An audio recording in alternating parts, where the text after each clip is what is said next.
ಮುಂದುವರೆದಿದೆ ಉತ್ಖನನ ಕಾರ್ಯ. ಬಹಳಷ್ಟು ಕುತೂಹಲಕ್ಕೆ ಕಾರಣ ಆಗ್ತಾ ಇದೆ. ಪ್ರತಿದಿನ ಕೂಡ ಉತ್ಖನನದ ಸ್ಥಳದಲ್ಲಿ ಒಂದಲ್ಲ ಒಂದು ವಸ್ತುಗಳು ಪತ್ತೆ ಆಗ್ತಾ ಇದೆ. ಇನ್ನೊಂದು ಕಡೆಗೆ ಉತ್ಖನನದ ಕೆಲ ಜಾಗಗಳನ್ನ ಅಂದ್ರೆ ಡಿವೈಡ್ ಮಾಡ್ಕೊಂಡಿದ್ದಾರೆ. B1 B2 A1 ಅಂತೆಲ್ಲ ಬ್ಲಾಕ್ಗಳನ್ನ ಮಾಡ್ಕೊಂಡು ಉತ್ಖನನ ಮಾಡ್ತಾ ಇದ್ದಾರೆ. ಅಲ್ಲೊಂದು ಸರ್ಪ ಪ್ರತ್ಯಕ್ಷ ಆಗಿದೆ. 7 ಹೆಡಿಯ ನಾಗರಕಲ್ಲು ಪತ್ತೆಯಾದ ಬೆನ್ನಲ್ಲೇ ಸರ್ಪ ಪ್ರತ್ಯಕ್ಷ ಆಗಿರೋದು. ಉತ್ಖನನದ ಮೇಲ್ವಿಚಾರಕ ಸಿಬ್ಬಂದಿಯಿಂದ ಹಾವಿನ ರಕ್ಷಣೆ ಆಗಿದೆ. 2.5 ಅಡಿ ಉದ್ದವಿರುವಂತಹ ಹಾವನ್ನ ಕಂಡು ಸಹಜವಾಗಿ ಊರಿನ ಜನ ಆತಂಕಗೊಂಡಿದ್ದಾರೆ.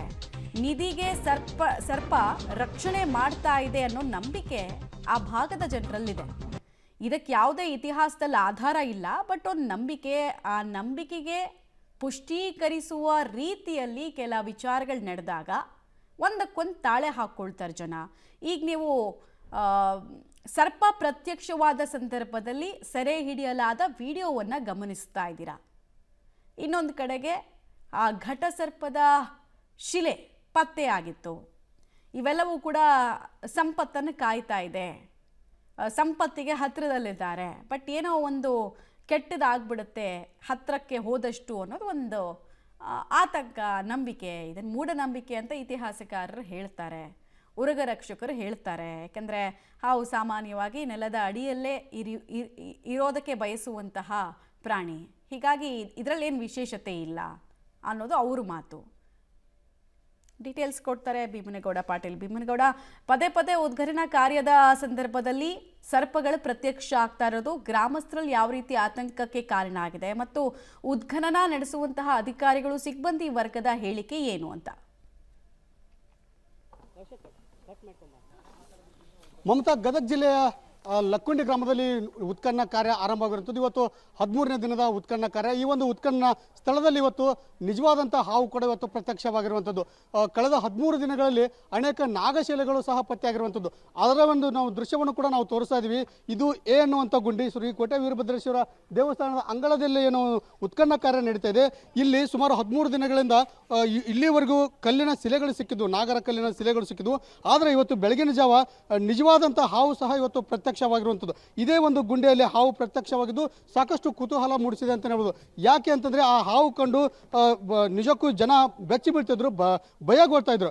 ಆದರೆ ಈ ಹಾವನ್ನು ಕಂಡು ಈಗ ಮತ್ತೆ ಅವರಿಗೆ ಕುತೂಹಲ ಮೂಡಿಸ್ತಾ ಇದೆ ಅಂತ ಇಲ್ಲಿ ಪ್ರತ್ಯಕ್ಷದರ್ಶಿಗಳು ಹೇಳ್ತಾ ಇದ್ದಾರೆ. ಯಾಕಂದರೆ ಎಲ್ಲಿ ನಿಧಿ ಇರುತ್ತೆ, ಎಲ್ಲಿ ಸಂಪತ್ತು ಇರುತ್ತೆ, ಅಲ್ಲಿ ಹಾವುಗಳು ವಾಸವಾಗಿರ್ತವೆ, ಅದನ್ನು ಕಾವಲುಗಳಾಗಿರ್ತವೆ ಅನ್ನುವಂಥದ್ದು. ಹಾಗಾಗಿ ಆ ಒಂದು ಹಾವು ಕಂಡು ಇಲ್ಲಿ ನಿಧಿ ಇರಬಹುದು, ಇಲ್ಲಿ ಸಂಪತ್ತು ಇರಬಹುದು ಅನ್ನುವಂತಹ ಕುತೂಹಲ ಈಗ ಮತ್ತಷ್ಟು ಜನರಲ್ಲಿ ಮನೆ ಮಾಡಿದೆ ಅಂತ ಹೇಳ್ಬೋದು. ಯಾಕಂದರೆ ಇದು ಒಂದು ಲಕ್ಕುಂಡಿ ಸಂಪದ್ಭರಿತ ನಾಡು. ಇಲ್ಲಿ ಅನೇಕ ವಜ್ರ, ವೈಡೂರ್ಯ, ಬಂಗಾರದಂತಹ ಅನೇಕ ವಸ್ತುಗಳು ಇಲ್ಲಿ ಸಿಗ್ತಾ ಇದ್ದಾವೆ. ನಿಧಿ ಕೂಡ ಸಿಗ್ತೆ. ಆ ಒಂದು ನಿಧಿ ಕಾವಲಿಗಾಗಿ ಹಾವುಗಳು ಇರ್ತವೆ ಅನ್ನುವಂತಹದ್ದು ನಂಬಿಕೆ ಕೂಡ ಇತ್ತು. ಹಾಗಾಗಿ ಈ ಒಂದು ನಂಬಿಕೆ ಮತ್ತೆ ಅವ್ರ ಜನರಲ್ಲಿ ಒಂದಿಷ್ಟು ಆಶ್ಚರ್ಯ ಮೂಡಿಸ್ತಾ ಇದೆ ಅಂತಲೇ ಹೇಳ್ಬೋದು. ಹಾಗಾಗಿ ಆ ಪ್ರತ್ಯಕ್ಷದರ್ಶಿಗಳು ಈಗ ನಮ್ಮ ಜೊತೆಗಿದ್ರೆ ಹಾವು ಬೆಳಗಿನ ಜಾವ ಹಾವು ನೋಡಿದಂಥದ್ದು ಅವ್ರನ್ನೂ ಕೂಡ ಕೇಳೋಣ, ಅದು ಯಾವ ಜಾತಿಯ ಹಾವು ಮತ್ತು ಹೇಗಿತ್ತು ಅನ್ನುವಂಥದ್ದನ್ನು. ಸರ್, ನೀವು ಬೆಳಗಿನ ಜಾವ ಹಾವು ಈ ಒಂದು ಗುಂಡಿಯಲ್ಲಿ ನೋಡಿದ್ರಿ ಉತ್ಖನನ ಕಾರ್ಯದಲ್ಲಿ, ಅದು ಯಾವ ರೀತಿ ಇತ್ತು ಸರ್? ಏನು ಹೇಳ್ತೀರಿ ಇದ್ರ ಬಗ್ಗೆ? ಅದು ಒಂದು 2-2.5 ಅಡಿ ಇತ್ತು ಸರ್. ಅದು ಸುಮಾರಾಗಿ ಮೈ ಮೇಲೆ ಅದಕ್ಕೆ ಕಪ್ಪು ಚುಕ್ಕಿಗಳಿದ್ದು ಬಡಕ ಹಾವು ಜಾತಿಗೆ ಸೇರಿದಂಥ ಹಾವು ಅಂತ ಅಂದರು. ಆಮೇಲೆ ರೂಢಿ ಒಳಗೆ ನಾವು ಕೆಟ್ಟ ಹಾವುನು ಅಂತ ಹೇಳ್ತೇವೆ. ಈ ಎ ಬ್ಲಾಕ್ನಾಗ ಇತ್ತು ಸರ್. 8-8.5 ಸುಮಾರು ಇರ್ಬೋದು ಸರ್. ಈಗ ಹಾವು ನೋಡಿದಾಗ ಏನು ಅನಿಸುತ್ತೆ ಸರ್ ನಿಮ್ಗೆ? ಭಯ ಆತ, ಆತಂಕ ಆತ, ಏನು ಅನಿಸುತ್ತೆ ಸರ್? ಏನಿಲ್ಲ ಸರ್, ಅದು ಒಂಥರ ನಮ್ಗೆ ಕ್ಯೂರಿಯಾಸಿಟಿ ಬಂತು. ಯಾಕಂದ್ರೆ ಈ ಜಗದಾಗ ಕಾಮಣ್ಣಾಗಿ ಹಾವು ಹೊರಗಡೆ ಇರ್ತಾವೆ, ಕಾಮಣ್ಣಾಗಿ ಎಲ್ಲೆಲ್ಲಿ ಇರ್ತೈತಿ, ತನ್ನ ಆಹಾರಕ್ಕೆ ತಿರುಗಾಡ್ತೀವಿ. ಈ ಜಗದಾಗ ಯಾಕೆ ಬಂತು? ಈಗ ಸುಮಾರು 10-12 ದಿವಸದಿಂದ ಕೆಲಸ ಮಾಡ್ಕೊತಾನೆ ಇದ್ದಾರೆ. ಇವತ್ತು ಸಡಗಿನ ಆ ಸ್ಥಳದಾಗ ಬಂದಿದ್ದು ಒಂದಿಟ್ಟು ಕುತೂಹಲ ಬಂತು ನಮ್ಗೆ.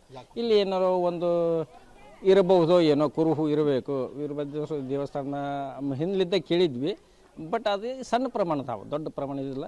ಬಟ್ ಇಲ್ಲೇನೋ ಇರ್ಬೋದು ಅನ್ನೋ ಒಂದು ಕ್ಯೂರಿಯಾಸಿಟಿ, ಕುತೂಹಲ ನಮಗೆ ಮೂಡಿತ್ತು. ಸರ್, ಈಗ ಇಷ್ಟು ದಿನ ಇಲ್ಲಿ ಕಲ್ಲಿನ ನಾಗರ ಶಿಲೆಗಳು ಕಾಣ್ತಾ ಇದ್ದು, ಇವತ್ತು ನಿಜವಾದಂತಹ ಹಾವು ಪ್ರತ್ಯಕ್ಷವಾಗಿ ಕಾಣಿಸ್ಕೊಂಡಿದೆ. ಈ ಏನು ಮುನ್ಸೂಚನೆ ಕೊಡು ಸರ್ ಇದು? ಅದೇ ಇಲ್ಲಿ ಏನೋ ಇರಬಹುದು, ನಿಧಿ ಅಥವಾ ಏನೋ ದೇವರ ಒಂದು ಸ್ಥಳ ಅನ್ನೋದಕ್ಕೆ ಅದೊಂದು ಸಾಕ್ಷಿ ಅನಿಸ್ತು ನಮಗೆ. ಸಂಪತ್ತು ಇರಬಹುದು ಅಂತ ನಮಗೆ ಸ್ವಲ್ಪ ಗಮನಕ್ಕೆ ಬರ್ತದೆ, ಅನಿಸ್ತದೆ ರೀ. ಭಯ ಏನು ಅನಿಸಿಲ್ಲ ಸರ್. ಭಯ ಏನು ನಮ್ಗೆ ಭಯ ಅನಿಸಿಲ್ಲ, ಕುತೂಹಲ ಬಂತ ನಮಗೆ. ಸರ್ ಅದು ಯಾವ ಜಾತಿ ಹಾವು ಮತ್ತು ನೆಕ್ಸ್ಟ್ ಅದನ್ನು ಯಾವ ರೀತಿ ರಕ್ಷಣೆ ಮಾಡಿ ಎಲ್ಲಿಗೆ ಬಿಟ್ರಿ ಸರ್ ಅದನ್ನು? ಅದು ಬೆಳೆ ಒಡಕ ಜಾತಿಗೆ ಸೇರಿದ್ದು ಅಂತಾರೆ ರೀ. ಮತ್ತು ಆಡು ಭಾಷೆ ಒಳಗೆ ಬಡಬಡ ಕಾವನು ಅಂತೇವೆ, ಕೆಟ್ಟಾವು ಅಂತೇವೆ. ಅದನ್ನ ತೆಗೆದು ಹೊರಗಡೆ ಬೀಸಾಕಿದ್ದಾರೆ ಅವರು ಡಿಪಾರ್ಟ್ಮೆಂಟ್ ಅವ್ರಿಗೆ ಸಿಬ್ಬಂದಿ ಅವರೇ. ಕುತೂಹಲ ಅದನ್ನು ನೋಡಿದಾಗ ಮಾತ್ರ ಕುತೂಹಲ ಬಂತು. ಮಮತಾ, ಇದು ಪ್ರತ್ಯಕ್ಷದರ್ಶಿಗಳು ಹೇಳುವಂಥದ್ದು. ಆ ಹಾವು ನೋಡಿದಾಗ ನಮಗೆ ಮತ್ತಷ್ಟು ಕುತೂಹಲ ಹೆಚ್ಚಾಗ್ತದೆ. ಯಾಕೆಂತಂದರೆ ನಾವು ಇಷ್ಟು ದಿನ ಕೇವಲ ಆ ಕಲ್ಲಿನ ಶಿಲೆಗಳನ್ನು ಮಾತ್ರ ನೋಡಿದ್ದೀವಿ, ನಾಗ ಶಿಲೆಗಳನ್ನು.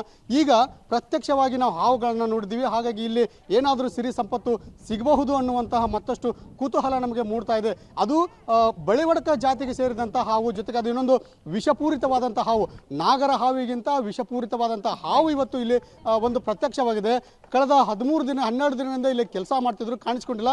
ಆದರೆ ಇವತ್ತು 13ನೇ ದಿನ ಕೆಲಸ ಮಾಡುವ ಮುನ್ನವಾಗಿ ಈ ಒಂದು ಹಾವು ಕಾಣಿಸ್ಕೊಂಡಿದ್ದು ಮತ್ತಷ್ಟು ಕುತೂಹಲ ಮೂಡುತ್ತೆ. ಯಾಕಂದರೆ ಈಗ ಆಲ್ರೆಡಿ ಸುಮಾರು 13ರಿಂದ 14 ಅಡಿ ಆಳಕ್ಕೆ ಒಳಗಡೆ ಹೋಗಿದ್ದಾರೆ.